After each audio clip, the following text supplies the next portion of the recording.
Learning objectives.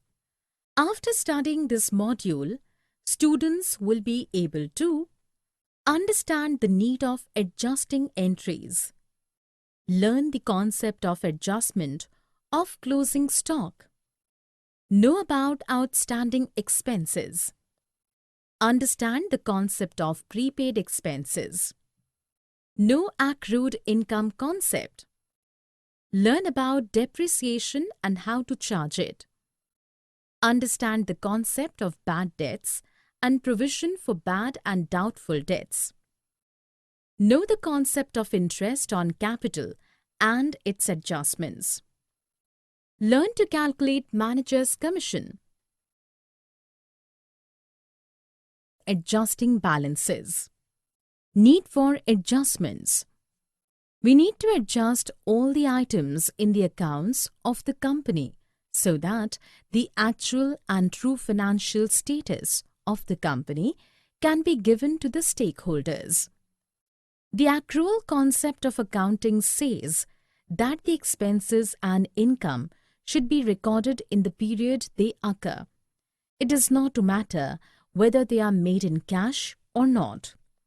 There may be some incomes or expenses that are adjusted in the current year but may relate to previous year. So, we need to adjust all these entries to have a clear view of the financial statements of a company. For example, we get a salary of the month of March 2018 in April 2018. So, the salary account of March 2018 does not include salary of March and will be forwarded to next month as outstanding salaries and will be debited from the profit and loss account. Let us discuss the items that need adjustments. Closing stock. Outstanding expenses. These expenses are those expenses that are done and due in the current accounting year but are not paid. For example, outstanding wages, outstanding salary, outstanding rent, etc. It is very common in the business to have some expenses that are unpaid in the current accounting year. These expenses are shown in the liability side of the balance sheet. The amount that is outstanding should be added to the total expenses of the year for the trading and profit and loss account. Suppose in Rahul's trial balance salary are shown as 25,000 and he owes rupees 5,000 salary to one of his employees for the previous year. So the salary that is to be shown should be 30,000 in trial balance and 5,000 as current liability. It will be termed as salary outstanding and will be adjusted to salary account by making the following entry. Salary account debited 5,000 to salary outstanding account 5,000. Prepaid expenses. These expenses are also known as future expenses as these expenses are paid in advance. These are the advance payments made but some portion of the benefit of that would be received in the next accounting year. The amount of such expenses would be carried forward in the next accounting year. Suppose Rahul has paid rupees 10,000 as salary to one of his employees in advance. So, it will be considered as prepaid expenses and entry would be done as prepaid salary account debited 10,000 to salary account 10,000. Accrued income. Accrued income is the income that is earned by the company or business. Suppose a company sells a product or service to the customer, but its money is yet to be received by the company. Like, we invest in the mutual funds and its payout is to be received to the customers only after the locking period of 3 years. It happens many times in the business that income is earned during the current year and have not received completely by the end of the same accounting year. It is also known as income earned but not received or outstanding income. Accrued income is added in the related income in the profit and loss account while we make accounting entries, and also it will be shown under the header assets in the balance sheet. Suppose Rahul received a commission of rupees 10,000 from some party for rendering his services to them. We assume that he has to still receive 2,000 commission from that party. So, the total commission earned would be 12,000. So, the adjustment for the accrued commission would be accrued commission account debit 2,000 to commission account 2,000. So, important points regarding accrued income are: this income has been earned during the accounting year. The company has the right to receive that amount. It has not yet been recorded in the ledger account. Income received in advance. The accrual concept of accounting says that the income that is received in advance by the company is treated as a liability if they will be earned within 1 year. As that income is received by the company, but the company has not earned it. The company to supply the goods and services to the customer in future for that income received. All time the income is received in the current accounting year, but some portion of it is being earned in the next accounting year. This is also called as unearned income. The 3 types of income that is received but not earned are: payments received for social security work, compensation received for being unemployed, payments received for welfare work. Suppose in March 2017, Rohit received an advance rent for 3 months from his friend at the rate of 1,200 rupees per month. So that advance rent will be recorded like this in the journal books of accounts. Rent received account debited 3,600 to rent received in advance account 3,600, and it will be shown as liability in the balance sheet. Depreciation. Depreciation means reduction in the value of an asset over the years due to wear and tear and usage. In accounting terms, depreciation is defined as the reduction in the cost which is recorded in the books of accounts of the fixed assets in a systematic manner until the value of the asset becomes zero or negligible. An example of fixed assets are buildings, furniture, office equipment, machinery, etc. The causes for depreciation are: some products have short lifespan, so they need to be replaced. A product gradually breaks down when it is used for a certain period of time as parts of the product wear and tear. A fixed asset may have right to use for a certain period of time. Some machinery becomes obsolete with the use of new machinery. In the balance sheet, the depreciation will be shown as cost of assets, depreciation, and the adjustment entry for depreciation should be done like depreciation account debited to assets account. Suppose furniture with a cost of 20,000 is to be depreciated by 10% per annum. Then the entry should be depreciation account debited 2,000 to furniture account 2,000. Bad debts. What is debt? Debt is called as the money that is owed by the borrower to the lender. Bad debts. These expenses are referred to as the expenses those are owed by the customers but they don't pay. It is a loss that a company experiences when they sold goods and services to the customers but the customer did not pay the money immediately. It is basically a monetary amount that a customer is required to pay but do not pay due to the following reasons. Not having the money to pay. Suppose a company is going in insolvency. The bad debts expenses are also classified as selling or administrative expenses. The entry for bad debts accounts is done as bad debts account debited to debtors account. You will notice in earlier trial balance of Rahul, a bad debt of 4,500 rupees is recorded in the books of accounts and a debtor of 5,000 rupees are mentioned in balance sheet.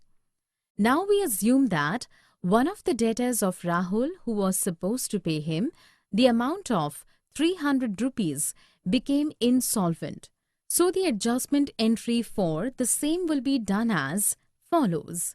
Bad debt account debited 300 to debtors account 300. This entry will reduce the debtors in balance sheet by rupees 300 and increase the bad debts to 4,800 rupees. Provision for bad and doubtful debts. We have seen in the previous storyboard that the Rahul's balance sheet shows debtors of rupees 5,000. There is a possibility that the whole amount of rupees 5,000 may not be recovered in future. So it is not possible for an organization to accurately know the amount of such bad debts. So, the company make an arrangement to bear this loss of bad debts. The organization estimates the amount of such loss and makes a provision of that loss. Such provision is called as provision for bad and doubtful debts. This amount of loss is debited to profit and loss account. Profit and loss account debited to provision for doubtful debts account. The amount that a company keeps for these doubtful debts is also deducted from the debtors in the assets side of the balance sheet. The provision for doubtful debts is also carried forward to next year and will be used for the same purpose of loss due to doubtful debts. That carried forward balance is known as opening provision or old provision. If the company has already created provision for doubtful debts, then the loss of bad debts in that current year will be first adjusted from the previous balance, and if the provision for doubtful debts is created in current year, then that is known as new provision.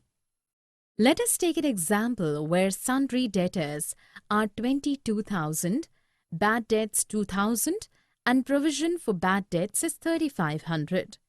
Write off further bad debts of 1,500 and create a provision for doubtful debts at 5%.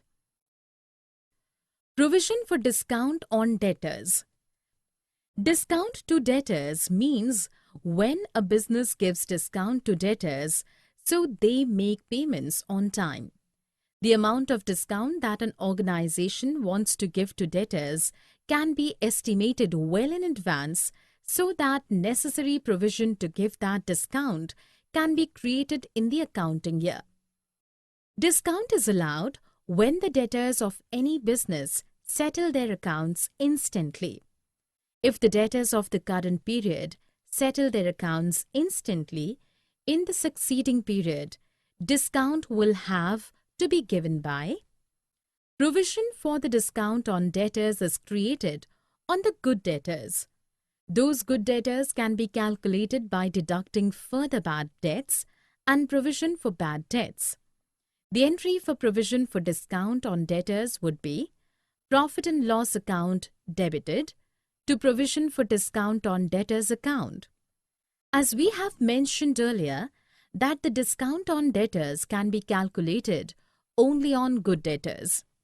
The amount of good debtors can be calculated by deducting the doubtful debts out of that.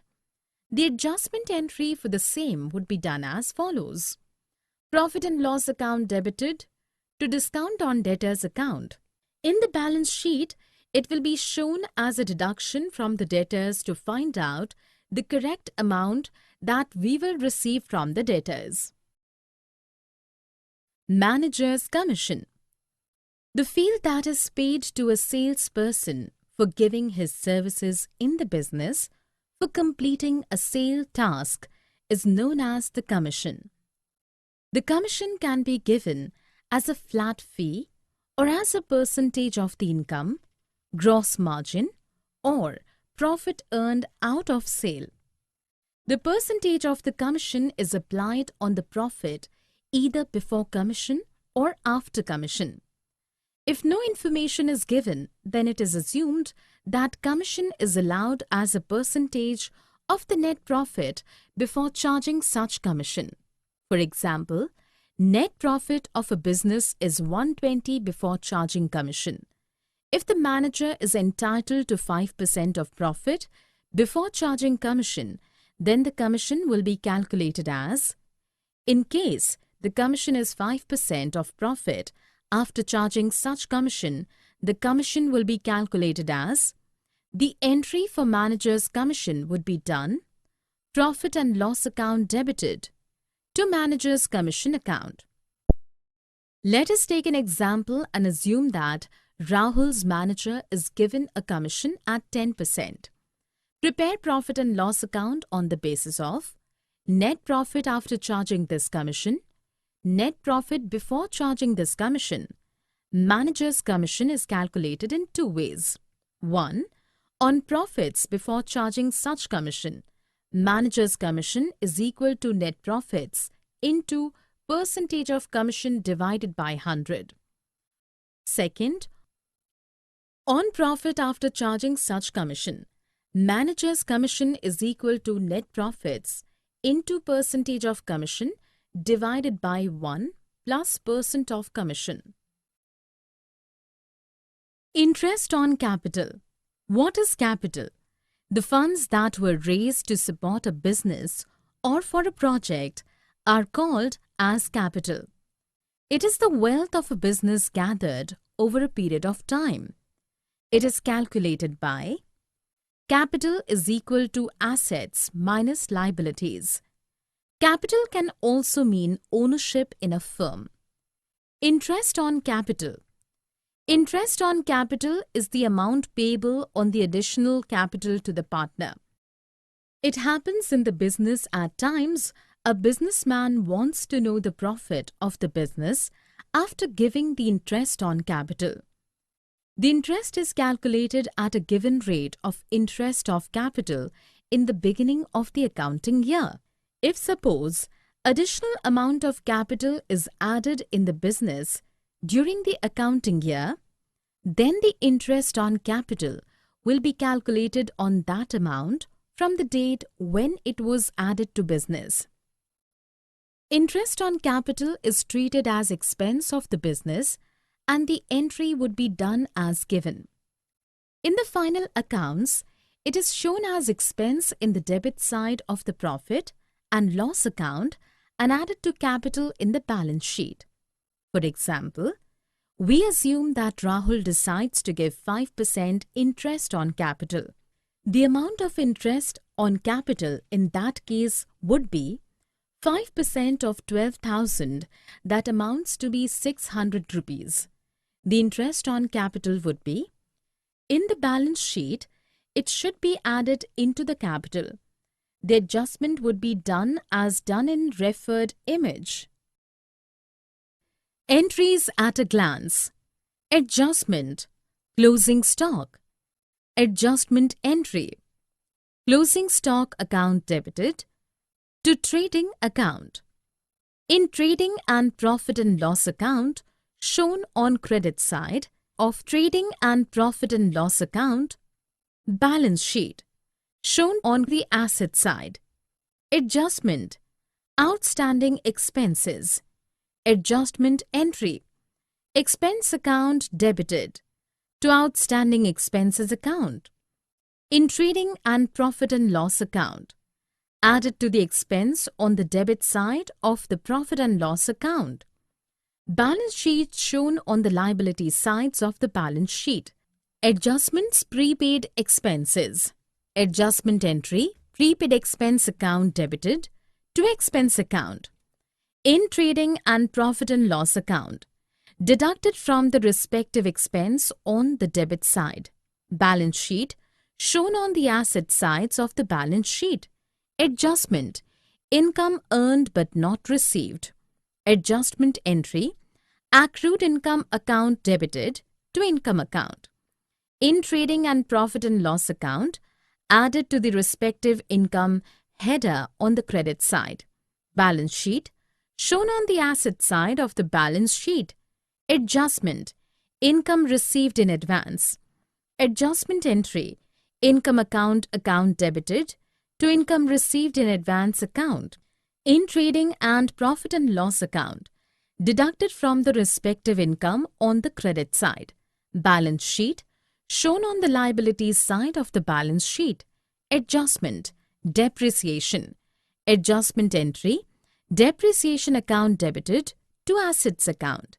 In trading and profit and loss account shown on debit side. Balance sheet deducted from the value of the asset. Entries at a glance continued. Adjustment, provision for bad and doubtful debts. Adjustment entry, profit and loss account debited to provision for doubtful debts. In trading and profit and loss account shown on debit side. Balance sheet deducted from the debtors. Adjustment, provision for discount on debtors. Adjustment entry, profit and loss account debited to provision for discount on debtors. In trading and profit and loss account shown on debit side. Balance sheet deducted from the debtors. Adjustment, manager's commission. Adjustment entry, manager's commission account debited to outstanding commission account. In trading and profit and loss account shown on debit side. Balance sheet shown on the liability side. Adjustment, interest on capital. Adjustment entry, interest on capital account debited to capital account. In trading and profit and loss account shown on debit side. Balance sheet shown as addition to the capital. Adjustment, further bad debts. Adjustment entry, bad debts account debited to sundry debtors account. In trading and profit and loss account shown on debit side. Balance sheet deducted from the debtors. Summary. Let us summarize what we have learnt in this module. The cost of unsold goods lying in the stores at the end of the accounting period is closing stock. The expenses of an accounting period remain unpaid at the end of an accounting period. They are termed as outstanding expenses. Income earned during the accounting period but not actually received is called as accrued income. The portion of the income which belongs to the next accounting period is termed as income received in advance or an unearned income. Depreciation is the decline in the value of assets on account of wear and tear and passage of time.